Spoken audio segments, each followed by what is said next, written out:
ఈ రోజు బైబిల్ అధ్యయనం మార్కు సువార్త 16వ అధ్యాయం, మొత్తం 20 వచనాలు.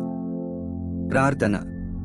ప్రియమైన దేవా, మీ వాక్యాన్ని అధ్యయనం చేయడానికి మాకు సమయం ఇచ్చినందుకు ధన్యవాదాలు. మేము మీ వాక్యాన్ని విన్నప్పుడు మా మనస్సులను పునరుద్ధరించండి మరియు మాకు అవగాహనను ఇవ్వండి. యేసు నామంలో ఆమెన్. మార్కు సువార్త 16వ అధ్యాయం. విశ్రాంతి దినము గడచిపోగానే మగ్దలేనే మరియయు, యాకోబు తల్లియైన మరియయు, సలోమేయు వచ్చి ఆయనకు పూయవలెనని సుగంధ ద్రవ్యములు కొనిరి.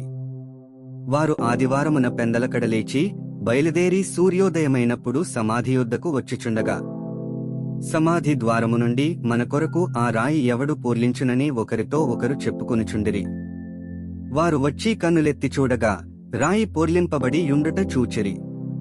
ఆ రాయి ఎంతో పెద్దది. అప్పుడు వారు సమాధిలో ప్రవేశించి తెల్లని నిలువుటంగి ధరించుకునియున్న యొక్క పడుచువాడు కుడివైపున కూర్చుండుట చూచి మిగుల కలవరపడిరి. అందుకతడు, కలవరపడకుడి, సిలువ వేయబడిన నజరేయుడగు యేసును మీరు వెదకుచున్నారు. ఆయన లేచియున్నాడు, ఇక్కడ లేడు. వారు ఆయనను ఉంచిన స్థలము చూడుడి. మీరు వెళ్లి ఆయన మీకంటే ముందుగా గలిలయలోనికి వెళ్ళుచున్నాడనియు ఆయన మీతో చెప్పినట్టు అక్కడ మీరు ఆయనను చూతురనియు ఆయన శిష్యులతోనూ పేతురుతోనూ చెప్పుడనెను. వారు బయటకు వచ్చి విస్మయమునొంది వణకుచూ సమాధి యొద్ద నుండి పారిపోయిరి. వారు భయపడినందున ఎవనితో ఏమీ చెప్పలేదు.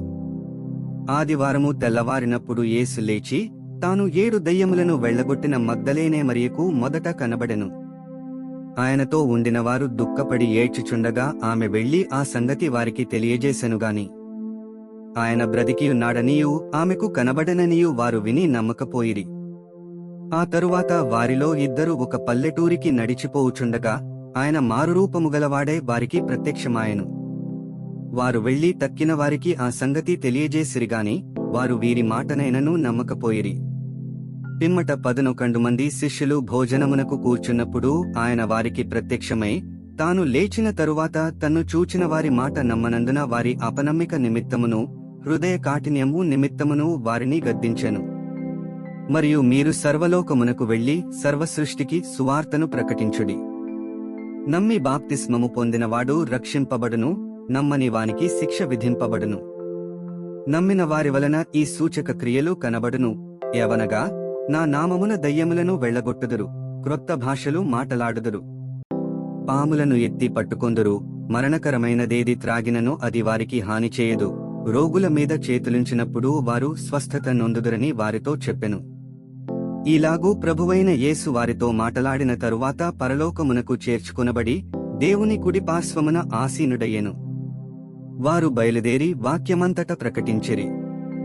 ప్రభువు వారికి సహకారుడయుండి వెనువెంట జరుగుచు వచ్చిన సూచక క్రియల వలన వాక్యమును స్థిరపరచుచుండెను. ఆమె 20 వచనాలు చదివియున్నాము.